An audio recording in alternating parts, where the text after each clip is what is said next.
Imagine for a moment that it's Friday night. You're sitting on your couch, scrolling through your phone, and you realize you haven't checked that ticket in your wallet. You pull it out, match the numbers one by one, and suddenly the room starts spinning. You just won $80 million.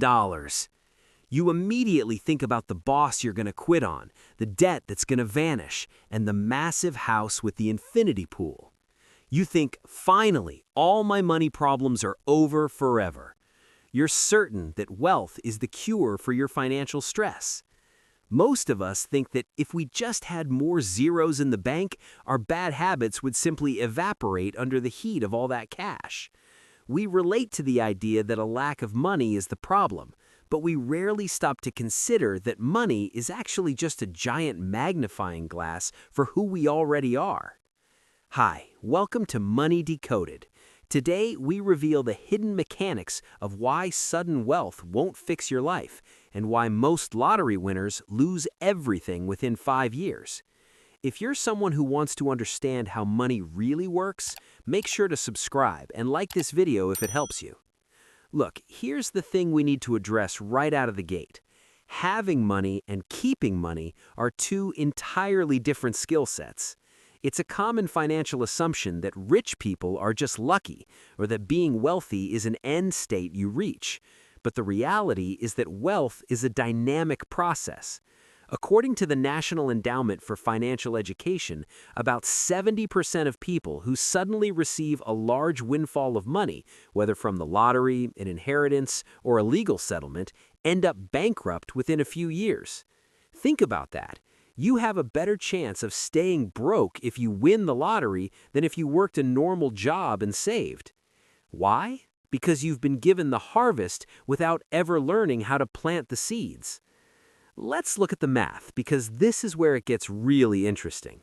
Most people think $80 million is infinite money, but let's run the concrete numbers. After the lump sum penalty and the 37% federal tax rate, your $80 million is suddenly $35 million. Then you buy a $5 million mansion. What most people don't realize is that a $5 million house doesn't cost $5 million. It costs about $250,000 a year just to exist. Property taxes, insurance, specialized maintenance, and a staff to clean it. If you buy 3 luxury cars for $200,000 each, you're looking at another $30,000 a year in insurance and specialized fuel.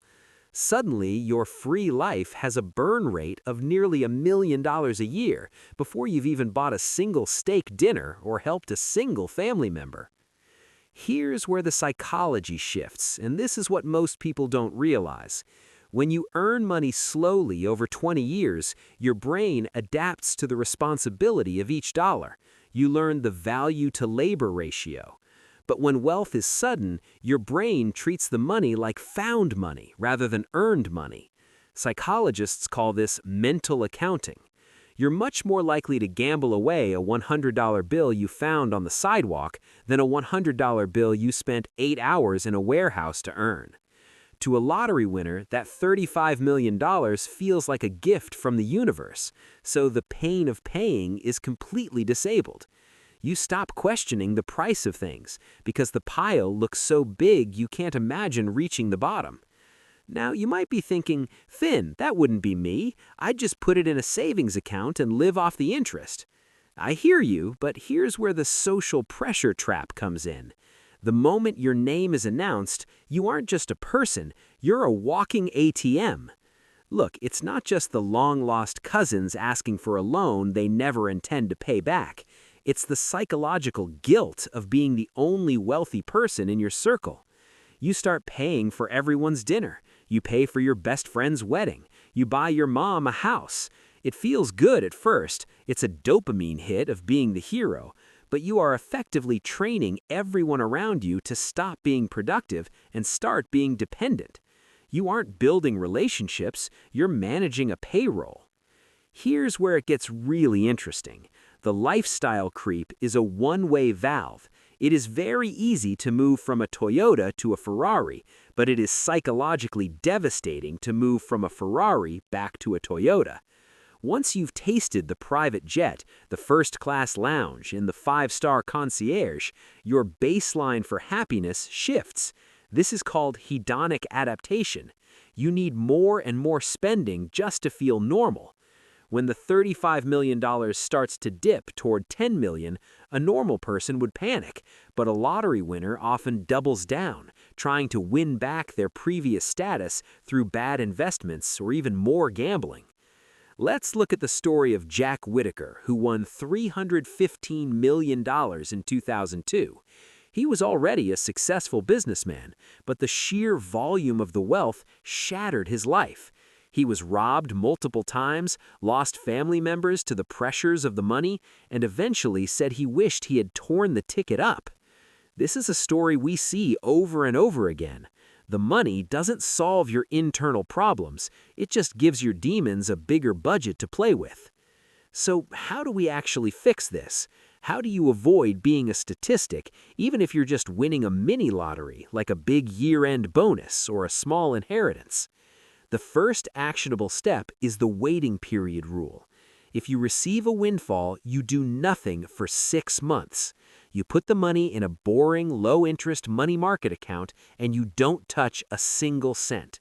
You need time for your emotional temperature to come down. You have to let the dopamine settle so your prefrontal cortex, the logical part of your brain, can take back the wheel.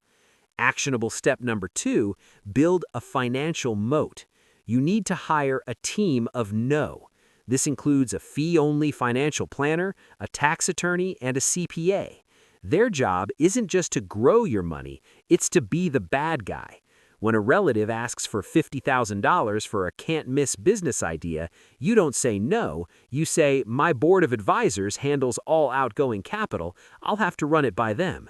This removes the social friction and protects your wealth from emotional blackmail. What most people don't realize is that wealth is not a number. It's a mindset of asset preservation over consumption gratification. Rich people who stay rich don't look at $1 million and see $1 million worth of stuff. They see $40,000 a year in perpetual income.